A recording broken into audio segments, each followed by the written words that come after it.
ایک بات اچھی طرح ذہن میں رکھ لو اے مسلمانوں، یہودی اور عیسائی تم سے کبھی راضی نہیں ہوں گے، کبھی راضی نہیں ہوں گے۔ وہ اللہ کے رسول سے راضی نہیں ہوئے، تم سے اور ہم سے کیسے راضی ہو جائیں گے؟ ہاں ایک ہی صورت ہے، جو وہ کہتے ہیں مانتے جو، پھر وہ تمہارے ساتھ راضی ہیں۔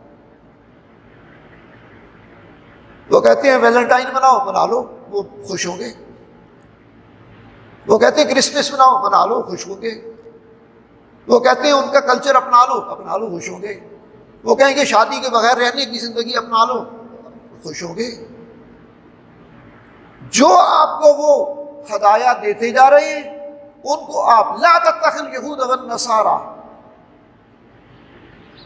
ولن ترضى عنك اليہود ولا النصارى حتى تتبع ملتهم، جو وہ تمہیں کہتے جا رہے ہیں تم اس کو مانتے چلے جاؤ تو پھر وہ راضی ہوں گے۔ اب مجھے بتاؤ، تمہاری معیشت کا بیڑا انہوں نے غرق کر دیا، تمہاری سیاست کا بیڑا انہوں نے غرق کر دیا، تمہارے خاندانی نظام کے اوپر وہ حملہ آور ہیں۔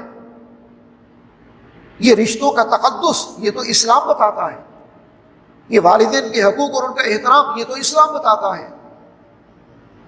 وہ کہتے ہیں والدین کو اولڈ ہاؤسز میں ڈال دو،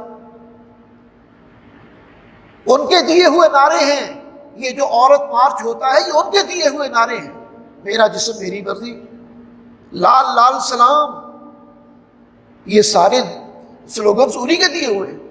تو جو وہ کہتے ہیں وہ مانتے جاؤ، پھر ٹھیک ہے، تم جو ہے وہ تم سے راضی ہو جائیں گے، ورنہ وہ تم سے کبھی۔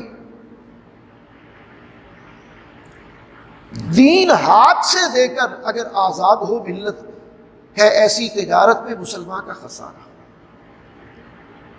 تم دین بیچ کر، دین دے کر، اس کے بدلے میں دنیا، اس کے بدل میں ان کی ایسی ایسی چیزیں کہ جن کا ہمارے دین سے، ہماری عملی زندگی سے کوئی تعلق نہیں، وہ اختیار کرتے چلے جاؤ، تو کہاں تک جاؤ گے؟